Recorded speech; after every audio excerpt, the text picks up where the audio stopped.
But generally, anything above a handful is a waste. Double D's are fucking excellent. I should know. I married someone with them. Okay, so it looks like we have everyone here, including my mom. So it's fucking. Real quick announcement for you guys.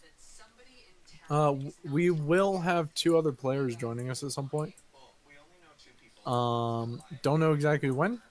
You'll figure it out when. It was supposed to be today, but the man has not woken up from his nap, so I'm just going to be pushing on without him and going with Plan A instead of Plan B. Another small announcement for you all is that just as a reminder, since we are past session 10, all of the give me stuff I've been doing here and there and somehow saving your lives, every now and then, just by God's gracing, and taking it a little easy on you in some aspects, not all. Yeah, you can expect that to start to die down in some aspects and completely cut off on the others. So, when you try to blow off your own leg, as some people may have noticed, you're going to lose your leg. As Hopalong Cassidy soon discovered. So, just gonna throw that out there. I'm not sure what It's alright. It's alright, because do you know how Kestrel justifies that kind of shit? Is that everyone's survival, if you put it on a long enough timescale, eventually reaches 0, so it's fine. So yeah, just wanted to make that real clear.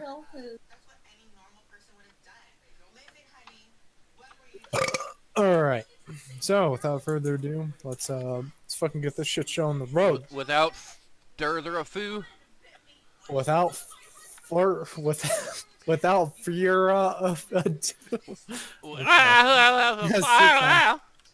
So after arriving in Regal City, you guys have met with Razor, who looks a little different. Actually, let me make sure. Yeah, I wanted to make sure that was correct. Even though he looks a little different than what James used to know, he is still the same old Razor. And even though he seems more careful in his wording now, and he's working for the man on the planet known as the Collector, whom's a powerful individual that is known to collect many items of value and creatures alike. You managed to meet up with a woman named Taylor, a tight-dressed professional, and another individual named Blue, who turns out to be a shy engineer, who both worked for the Collector for the past 3 years. The Collector sent both Blue and Taylor to keep an eye on you all and see how you were, and when satisfied, he welcomed you into his homestead to talk of work and have a meal. Upon seeing him, you all began to see a lot of representations of the man you know as Robert Watts, an insurrectionist leader, or at least who was prior to that, who seemingly was killed some time ago. But you're all sure that this is the man whom Swarm just might be after. Robert didn't exactly seem right, though, to what you all know about how he should have been. He should have had more professionalism and suave, and likely more common sense to hire all of you. And let alone his appearance is quite different. Instead of his bald head that you've seen him sporting in his picture, he instead has longer hair that flows down past his shoulders, and a beard, and tends to wear a lot of robes. Only one person seems to notice how off he was more than usual. Nonetheless, he's still hiring you all, but as you begin to walk out the door, you see these 2 guards bursting, carrying suitcases, and a man you all know too well. He's wearing a brown overcoat with matching scars to his face, and his jet black hair with a small amount of stubble. The man you know is Bronner, as he looks up at you all, and whispers to himself, almost inaudibly, "Oh, shit. What the hell are you all doing here?" We were summoned, actually. And James points over to the general direction of where the other freaking dude is. Kestrel walks up to him and says, gets within about arm's reach of him, and says, "You owe me an apology, you bastard. You called me a liar." Well, I think liar is a very rough term. Are you? Shit, I almost burnt my fucking face off. Bastard. Fucking. No, sorry, I just lit a fag and I was fucking burnt my face off. Bastard fucking.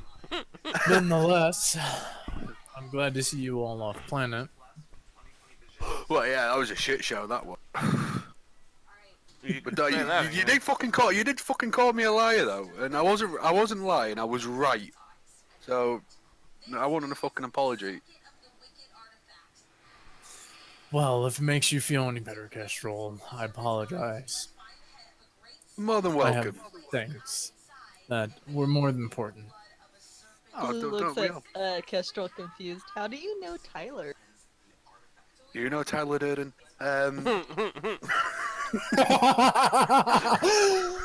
First rule of Fight Club. His name was Robert Paulson. Nah, Kestrel looks at Blue and just says, we go way back, but we had a bit of a falling out with some accusations that we leveled at each other, but it's all fine now. It's all swept under the rug. Yeah, swept under the rug. Fiona told me of what had happened after I received surgery. Yeah, well, some people got a little hot under the collar. Everyone stops and looks at that. Tyler, are you okay? What do you mean surgery? I sustained an injury, Blue. It's no big deal. As you can see, I'm more than well and alive. As he Yeah, looks he's a over, lucky. It's lucky he's a hardy bastard. He got used as a golf ball by an alien. And What's Kestrel like motions with a bat, like, as if she's swinging a baseball bat, and she goes, 4. See, you all have met my sister. As he looks over at Taylor. Taylor, who is standing there with her arms crossed, looking directly at Bronner. Or as you know, Bronner, who is now known as Tyler. Tyler. Huh. James looks Okay. at Kestrel and like. This is not very originative, is it? she actually says that, like in character. She's not very original, is it? Well, Are they genetic clones? Hell, I don't know. I mean, when you're born with a twin, your parents like to have fun in the most unoriginal ways. Well, we've all got parents like that. Tyler looks like fun. Kasha doesn't Taylor have looks like parents. fun. Is what I That's meant not to say. nice. Taylor looks like fun. If you Anyway, knew- By the way, you need to teach your sister how to drive. Cause my God, man. I think she drives just fine, and I'm sure she would tend to agree. As you notice that Taylor is now looking at you with some vindication in her eyes. Blue waves at Taylor. Hey, I mean, if you remember back to our first session where Bronner was driving like a madman across the fucking. Yeah, that actually starts to make sense.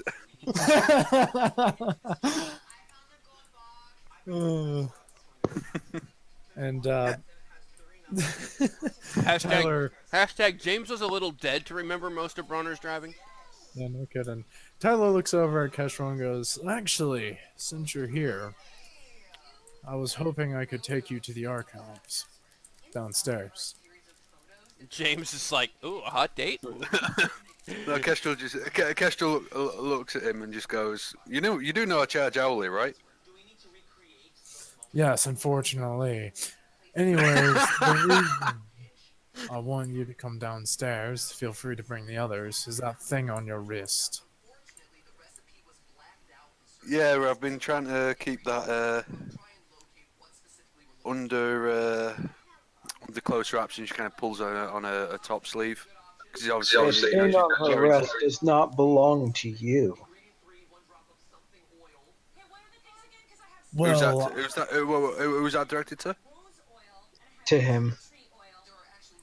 well, it may not directly belong to me, but I happen to have the rest of the pieces. And Kestrel says, obviously technology and everything. Kestrel's focus point. It's good enough for me because I want to know what it is. How can Lead we- on. Lead on. Yes, the whole reason I went to Harvest was to retrieve that. The UNSC found it not a couple months ago, before I was supposed to be there, which, unfortunately, I had to speed up the time for me to be there, which required a sleight of hand and some assassination, unfortunately. Which, Yeah, Oh, we're aware. Kestrel says of that. Yeah, it says to him, you do realise that you are going to deal with that one way or another and get the charges against us dropped. You do realise that, don't you? we'll see how things go. He Well, smiles. you help us, we help you. We help you. That's how it goes. Tit for tat. Well, currently, you're more or less helping my father. Well, we knew that. We've got a fucking bank job to do. Oh, not this again. He's hiring you all for that. Well, yeah. Well, I'm sure. What is this? What is this crack? What are these eggs anyway? They're 30-pound golden eggs.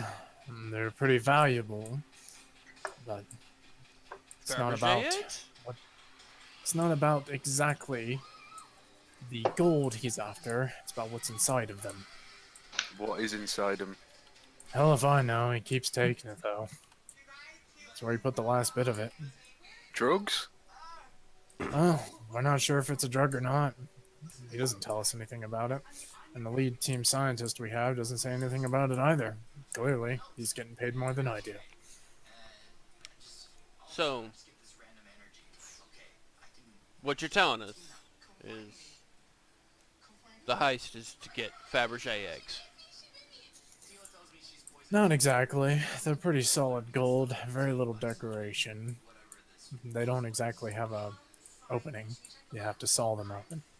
So they're knockoff Fabergé eggs. Got it. Well, that's kind of by the by. I want to know more about what this fucking thing is on my arm. The bank job can wait as far as I'm concerned. This is more important. Guess you're kind of like motions to get everyone moving. Desperate to know what it is. Tyler and Taylor begin to move in front of you all, leading you down the corridor that you were just in, except this time, he kind of slides his hand against a picture, kind of moving it away, revealing a keypad, into which he starts inputting some numbers very, secretly, and keeping. Can Kestrel roll spot check? Sure. I know the DC is going to be crazy high, but out of interest. Nope, doesn't matter. What is your sleight of hand plus? Or excuse me, not sleight of hand, spot. Spot. Oh, shame. Character sheet open 2 seconds. Sorry. Ah. What guy doesn't even have a sheet? 2, 10. 2? Oh man. Am I able to do sense motives because Blue's never seen the object on her hand? It makes her feel uncomfortable. Yes, you can sense motive. If you would like. Danny, Mm-hmm. is there? I have to fucking. Yes, honey, it's a D20. So, Danny, I need you to. Are you trying to hide your motives? Oh my No, god. I meant sense motive on Tyler Oh, okay. Okay, that's what I'm trying to figure out. because he hasn't been here for a really long time, and it's just suspicious for him to be gone for. Okay. And then want this thing on my new friend's hand. Okay. You sense that even though he's keeping a calm demeanor, that he has a little bit of an excitement inside of his step, and as well as how he's acting in general. And in particular, how he completely, moved past all the other subjects, and immediately apologizing after that request, almost to seemingly, and this, I'm only telling you all this because you got your D20, by the way, too, you're not 20, almost to seemingly move it all aside so that he could get to what he wanted to do. You're not exactly sure what the device downstairs is. In fact, Blue, you've never been down the archives before, so Poor you don't really Kaida. know. Does it seem of malicious nature though? It seems more curious than it does malicious. I can tell you that. But yes, he begins to input those codes, and soon you hear the little green light come on with a little beep come up, and you see some of the walls start to move apart very slowly at first, and the brick and some dust falling off of it as you see the open doorway now standing before you, leading downstairs. What is this Celtic drawing in the middle of my? I don't know. I'm trying to draw a dick It on it. looks pretty good though. That was unintentional. I like where this is going. Oh yeah, it's Hey, falling some I'm cards. trying to fill it in. I'm trying to draw it in. Just shut up. Stop trying to stop me.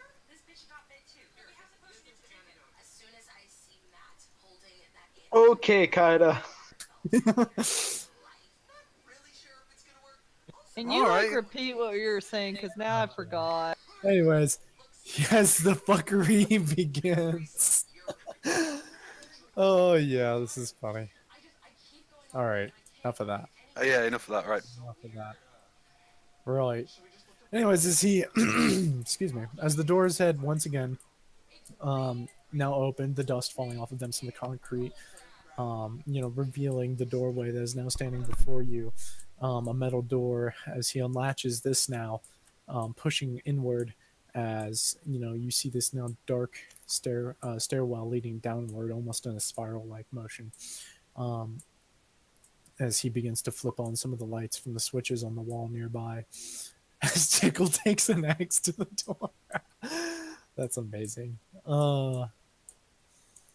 Yes, Scorpius, thank you.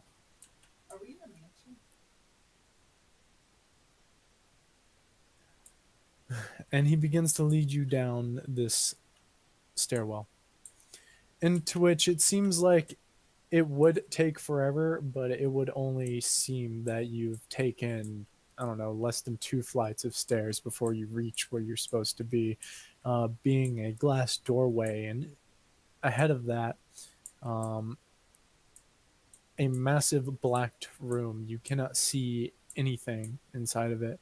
A couple of lights here and there flicker on and off, and you could see glass containers and cages almost start to come into view as he swipes his key card on the glass doors, and they slide open, and you hear the hydraulics kind of